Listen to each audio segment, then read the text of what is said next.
All right, the last time we read, we discovered that Percy's father is Poseidon, the god of the sea. The reason he found out is because there was a trident above his head, which a trident is this thingamabobber.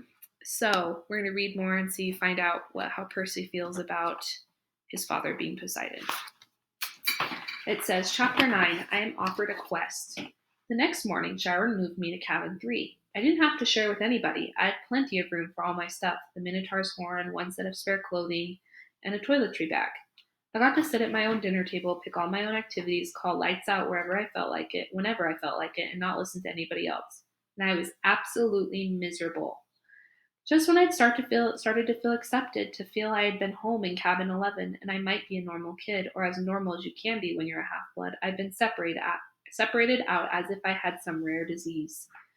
Nobody mentioned the hellhound, but I got the feeling they were all talking about it behind my back. The attack had scared everybody. It sent 2 messages: 1, that I was the son of the sea god, and 2, monsters would stop at nothing to kill me. They could even invade a camp that had always been considered safe. The other campers steered clear of me as much as possible. Cabin 11 was too nervous to have sword class with me after what I had done to the Ares folks in the woods. So my lessons with Luke became one-on-one. He pushed me harder than ever, and I wasn't afraid to bruise me up in the process. You're going to need all the training you can get, he promised, as we were working with swords and flaming torches. Now let's try that viper beheading strike again, 50 more repetitions. Annabeth still taught me Greek in the mornings, but she seemed distracted. Every time I said something, she scowled at me as if I'd poked her between the eyes.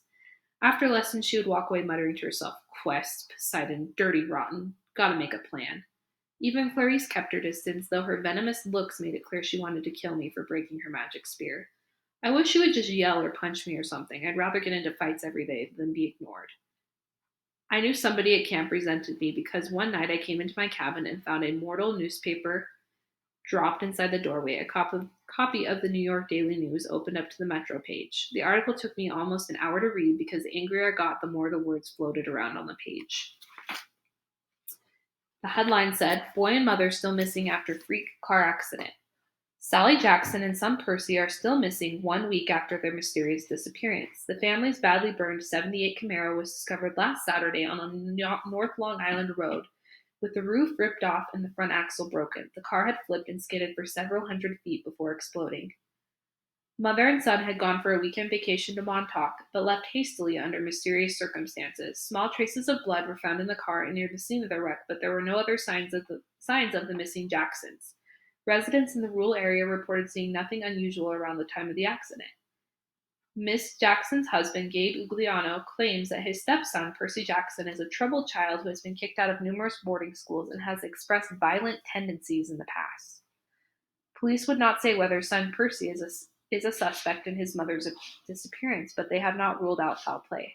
Below are recent pictures of Sally Jackson and Percy. Police urge anyone with information to call the following toll-free Crime Stopper hotline. The phone number was circled in black marker. I wadded up the paper and threw it away, then flopped down in my bunk bed in the middle of my empty cabin. Lights out, I told myself miserably. That night I had my worst dream yet. I was running along the beach in a storm. This time there was a city behind me. Not New York. The sprawl was different. Buildings spread farther apart, palm trees and low hills in the distance.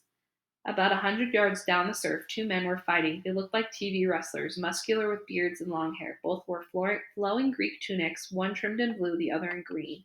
They grappled with each other, wrestled, kicked, and headbutted, and every time they connected, lightning flashed, the sky grew darker, and the wind rose. I had to stop them. I didn't know why, but the harder I ran, the more the wind blew me back until I was running in place, my heels digging uselessly in the sand. Over the roar of the storm, I could hear the blue-robed one yelling to the green-robed one, Give it back, like a kindergartner fighting over a toy. The waves got bigger, crashing onto the beach, spraying me with salt. I yelled, Stop it! Stop fighting! And that is the end for today. We'll pick up next time.